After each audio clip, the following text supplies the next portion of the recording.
Hi, I'm Sravish. This is Trust Talks, a series celebrating companies and people who are transforming GRC into a trusted and revenue generating function. Today, I have with me Aaron Kirkpatrick, the CISO of Venminder, a security leader who downs monster drinks to squash security incidents all over the world. Aaron, thank you so much for joining us today. Thank you, Sravish, for having me. I am excited to talk about GRC and the industry overall. Absolutely. Aaron, I've been told that you are not a big fan of documents and policies when it comes to GRCs, and rather you want evidence and controls. Why is that? There's a lot of ways that you can, show compliance for your industry or for your organization, and show compliance for those controls. And documentation is one way to do that, but documents can also become stale as well. And you can always write a document, or someone within the organization has written a document, but is that document being updated and followed by all of those other teams as well? Has it been communicated? Since the 3 years has passed by since that it was originally created. So, when you're looking at, assessing an organization or doing your own, compliance activities, policy isn't enough. You really need to be able to show some concrete evidence of the implementation of that control. I always joke around, Aaron, that policies in many companies are like your New Year's resolutions. I'm going to sleep well, I'm going to eat well, I'm going to exercise every day. But if you don't have the evidence of it, then you're not really meeting your New Year's resolutions every day. A lot of people write their policies as aspirational instead of what is occurring in the organization today and what you can actually show that you're doing. And I think that's also another big issue of, being able to actually prove that you're doing what you say you're doing within those policies. Yep. Speaking of how to prove it in the organization, I've always asked folks like you that we often struggle with getting security programs and GRC programs funded. And a big part of why that is very often both senior management as well as the rest of the company doesn't really understand why we are doing a GRC program and what is the impact of the GRC program. So how do we make GRC more accessible, more current, and more fundable in organizations? Yeah, I really think that you kind of have to start at how can GRC provide value to the organization overall? Because, a lot of people see GRC and the activities that, we do as, being kept in that small team or that single person or that group of departments, depending on your organization size.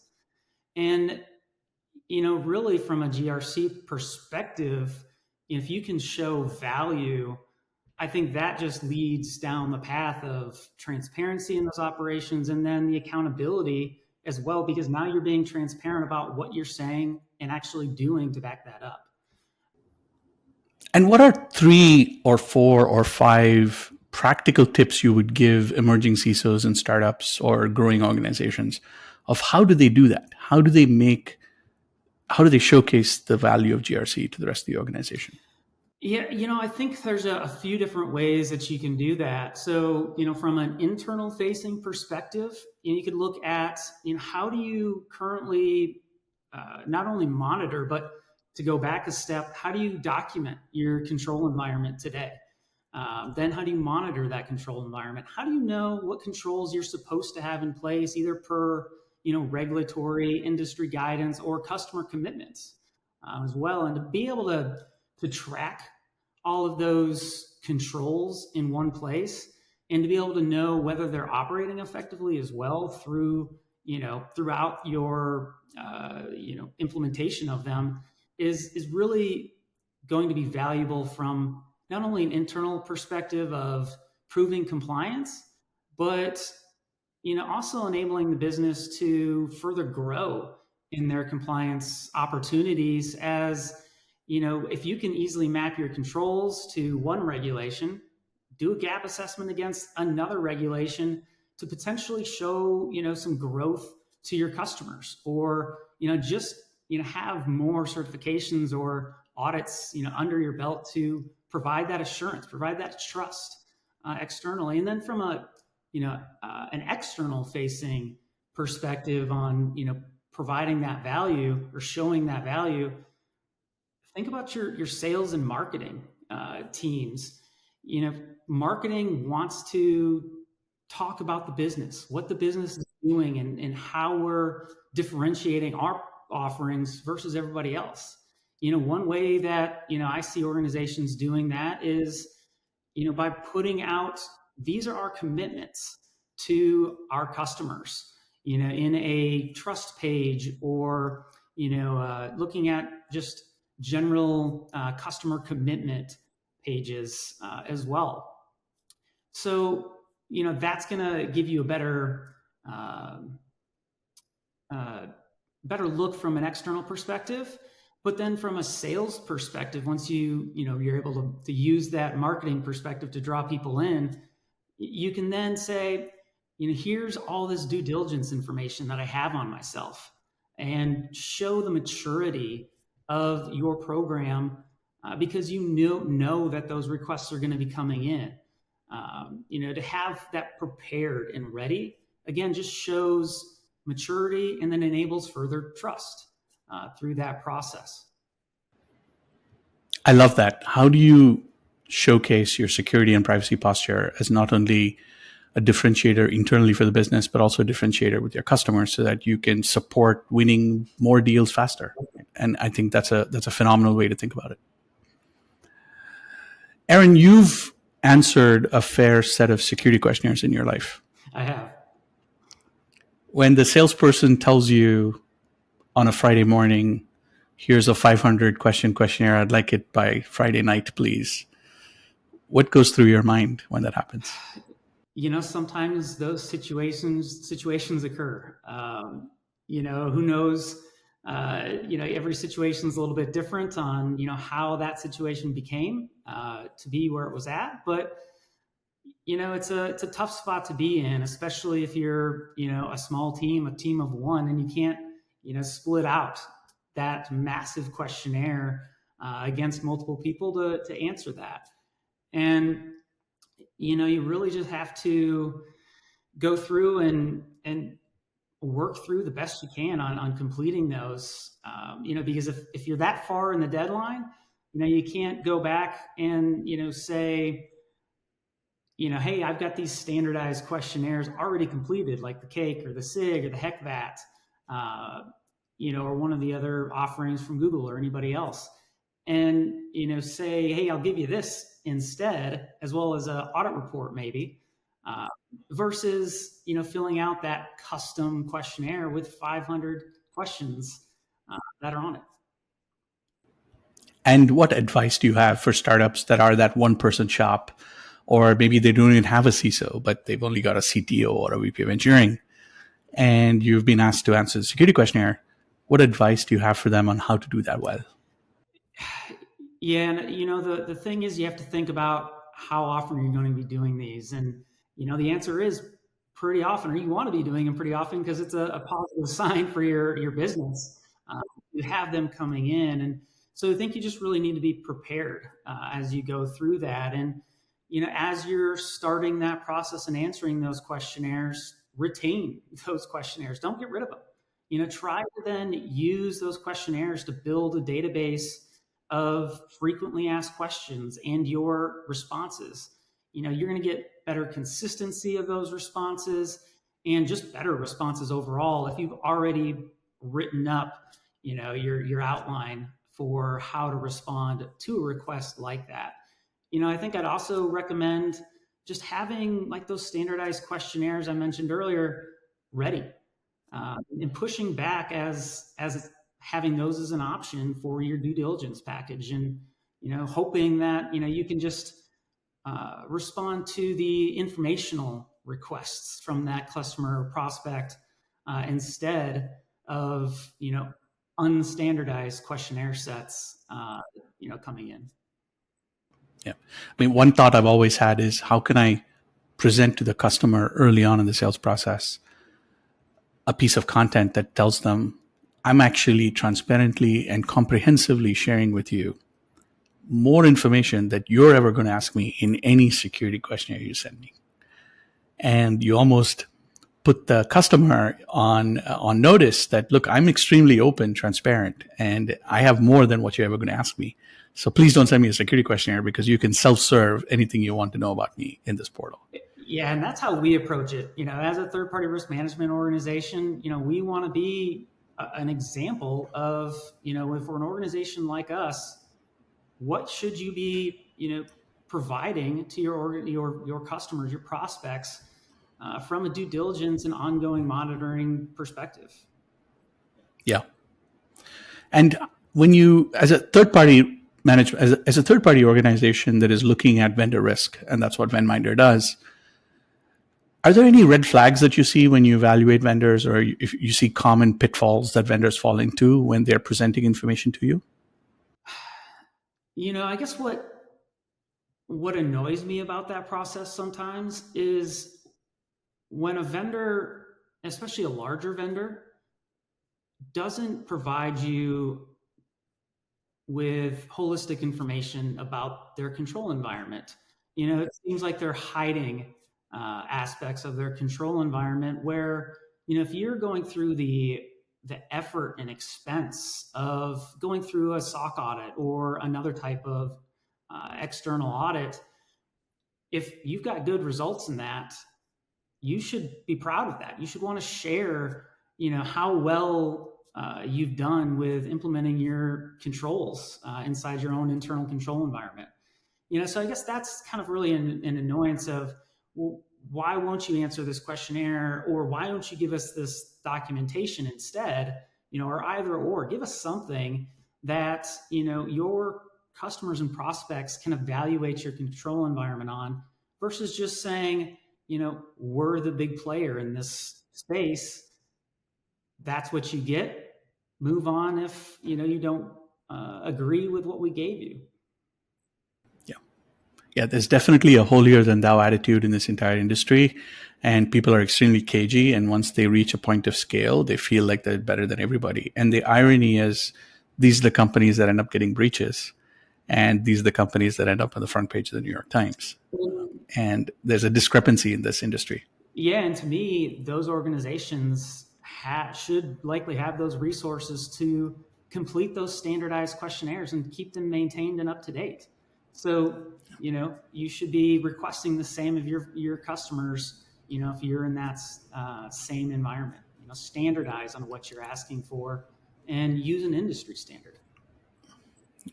In addition to security questionnaires, SOC 2 is a very common requirement nowadays in B2B enterprise sales. If you're selling software to a large company, they often want you to either have a SOC 2 attestation or an ISO 27001 certification. It's usually one or the other. But in spite of you making the investment and getting those attestations or certifications, they still make you answer a security questionnaire.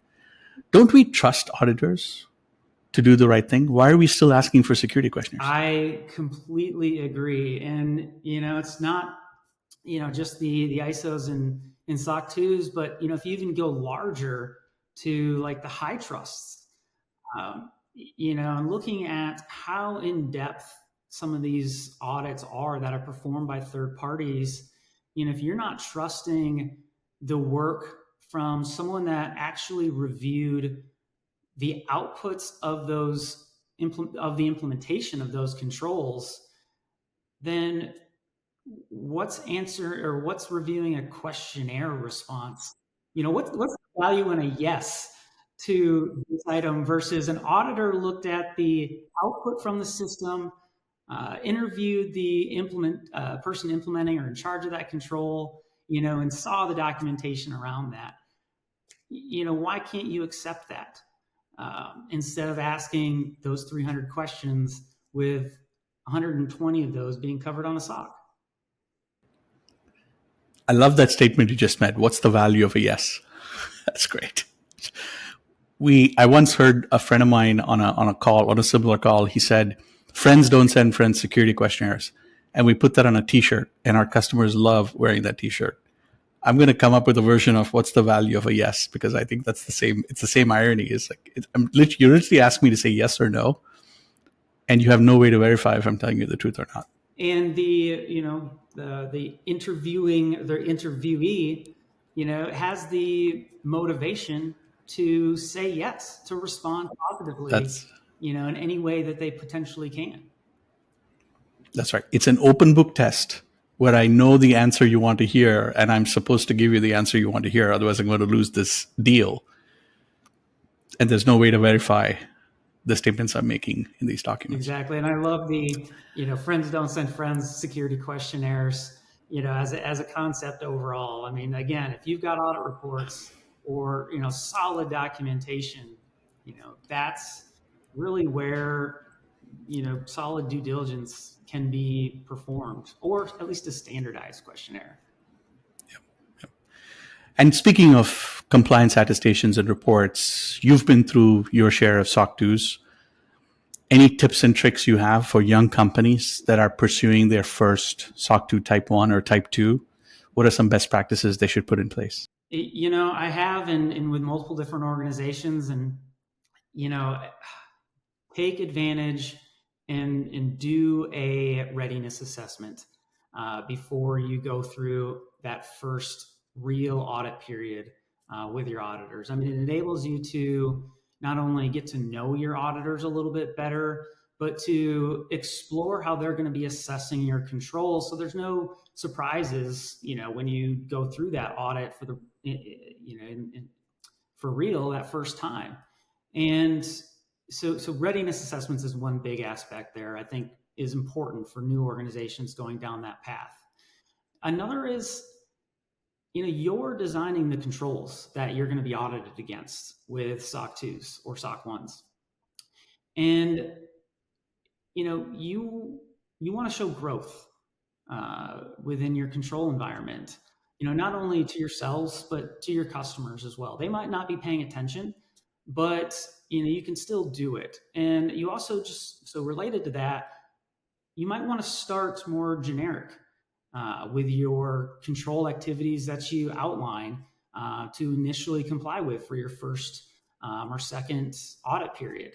And, as you become more confident in how those items controls are going to be audited, add some specificity into those control activities, which really, I think, just enriches the value of a SOC report, because not all SOC reports are created equally. Not even close. I mean, that's why you have 35-page SOC reports and 735-page SOC reports. There's a big difference in the amount of information you're going to be able to, glean from those.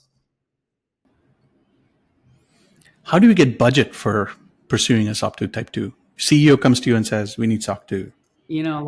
How do you create a budget plan? Yeah, a lot of times it's the CEO's coming to you because you're losing sales. They're hearing from the salespeople that, hey, we're losing our sales to a competitor that has this audit, or, these organizations don't want to sign with us because we don't have an external audit performed on us. And, obviously the SOC 2 in the US is, going to be the most popular option there. So I think for most organizations, it's a sales-driven requirement.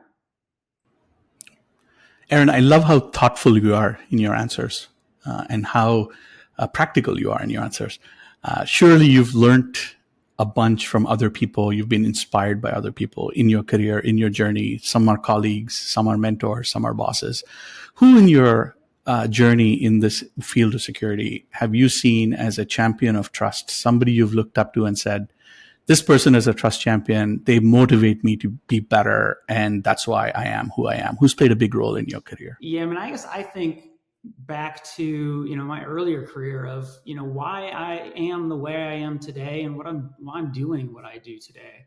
And, I really have to credit, my ability to be here to people like, Mark Stewart and Mark Kittrell from a business perspective of, how are we going to grow this data center company and, show compliance and security and get our audits in line to better our sales process with these big organizations coming to this small little organization that's providing co-location space.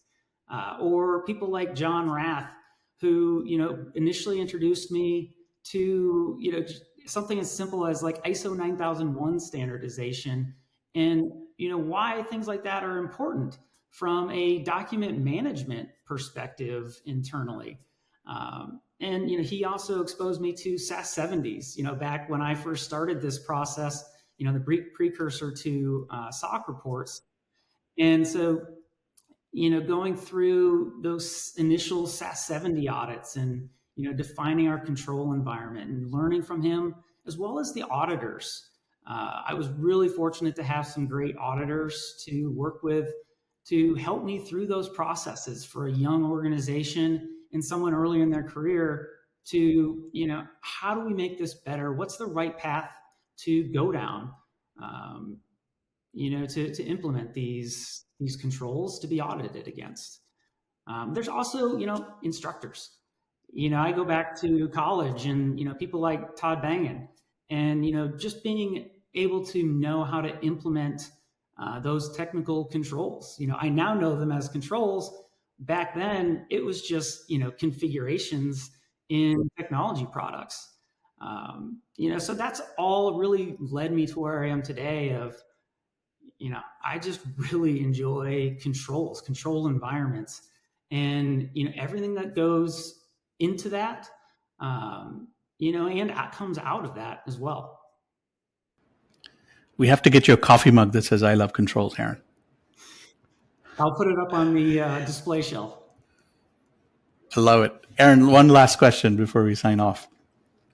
If you could get on a DeLorean and travel at 88 miles an hour and go out into the future 10 years from now or 20 years from now, and you're looking back at where we are today, what do you think we'd be doing very differently from a security standpoint or a GRC standpoint or a privacy standpoint, where you would look back at the status quo today and said, boy, we were so antiquated in the way we did X, Y, or Z? What would be X, Y, or Z in your mind?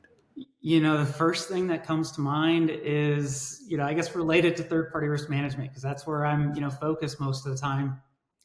And, it comes down to, how do vendors represent their control environments? We talked about questionnaires and audit reports, and really the whole point of those is to demonstrate that you can be trusted by your customers. And, to do that, there's just got to be a better way than what we're doing today with, SOC audits are great, but they don't cover everything far enough in depth for a lot of organizations, especially higher risk and critical organizations. And, there's that adjustment of scope with different criteria to choose from. And you can also, so I just really feel like you've got to have some way, and I hope, down in the future, we're going to have that insight that's, publicly available or behind a licensing, portal of some kind, to show a confidence level, a trust level in a vendor's or any organization's control environment for the controls that matter to that service that they're offering. I think, Dan Walsh, one of your prior guests, said it really well. Having a trust exchange, having companies listed with ratings that are continuously monitored and updated. To me, that's a great example of something I hope exists, years down the road. I know we're not near that today, but I think there are people making the steps to bring us eventually to that point. I love it. From your words, from your mouth to the GRC God's ears. I really, really hope that happens. We live in a world where I don't have to take your trust posture at face value. I can actually go click a button and verify that you're doing what you're saying you're doing. That would be awesome. Exactly. Aaron, you've been a phenomenal guest. Thank you so much for joining me at Trust Talks today. That's been great. Thank you for having me. And I hope to, continue our conversations around GRC in the future. Thank you, Aaron.